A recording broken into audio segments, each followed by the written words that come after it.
মটরশুঁটির পোলাও রেসিপিটা দেখাচ্ছি, শেয়ার করছি আপনাদের সঙ্গে।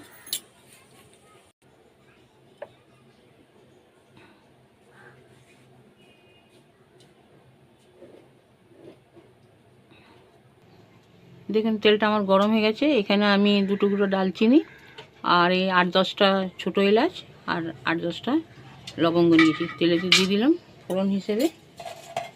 এখানে 2টো তেজপাতা দিয়ে দিলাম।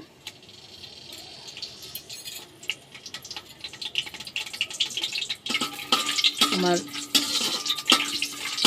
গরম মশলাটা এবার একটু তেলেতে করতে গেলে এখানে আমি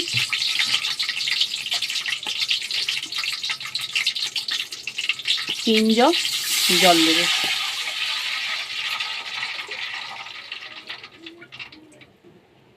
মাপে 1.5 লিটার মতো হবে, কারণ আমার এখানে 1.5 কেজি বাসমতি রাইস আছে। এখানে আমি 1 চামচ ধনে গুঁড়ো দেবো, 1 চামচ আদা বাটা দেব।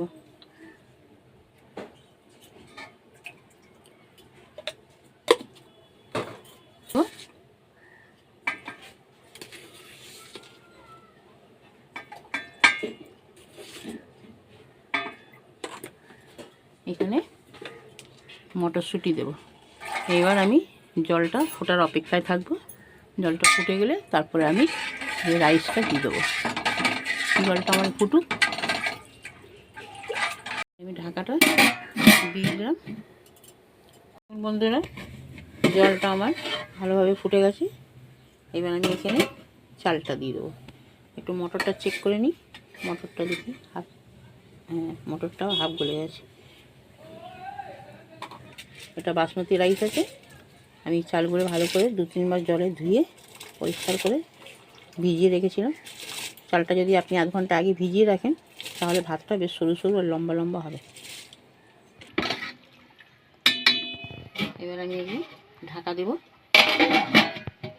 5 মিনিট পর পর খুলে দেখতে হবে যে আমার মানে চালটা কতটা সেদ্ধ হয়েছে। আমি এটা এখন সেদ্ধ হতে দিলাম। দেখুন বন্ধুরা, আমি অফ ক্যামেরায় 2-3 বার করে ভাতটা দেখেছিলাম। এবার আমি এখানে অল্প একটু দুধ দিয়ে দেবো। আপনারা, আমি কাঁচা দুধ এখানে দিলাম, আপনারা চাইলে দুধটা ফুটিয়েও দিতে পারেন, কোনো অসুবিধা নেই। দেখুন ভাতটা আমার 80% কুক হয়েই গেছে। এবার আমি একে দমে বসাবো। একটা চাটু গ্যাসের ওপর দিয়ে আর আমি এবার এটাকে বসাবো। এখন ভাতটা 80% হয়েছে, একটু বাকি আছে, ভাতটা হয়ে যায় তারপরে আমি এখানে এটা ভাতটা দমে বসাবো। আর মিনিট 5 হবে ভাত।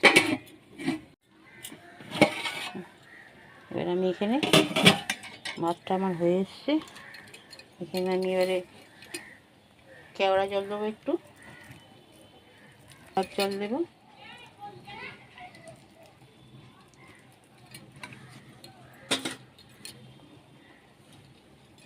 তিন চার ফোঁটা মিষ্টি আতর দেবো।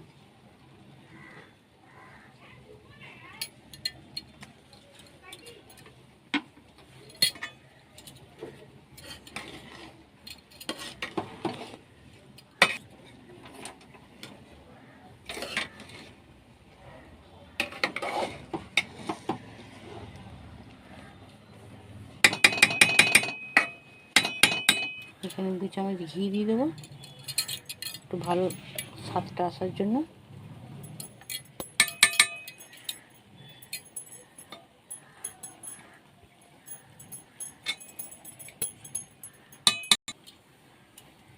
এবার এখানে যা ফুড কালার আছে, অরেঞ্জ কালার, ভাতে যেটা দেওয়া যায় সেটা এখানে দিয়ে দিলাম। দিয়ে এবার ঢাকা দিয়ে,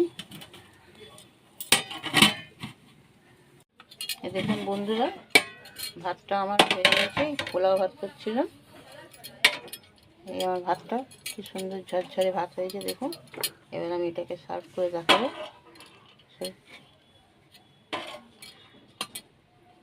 এই মটরশুঁটি দিয়ে করেছিলাম আমি পোলাও ভাতটা। পেঁয়াজ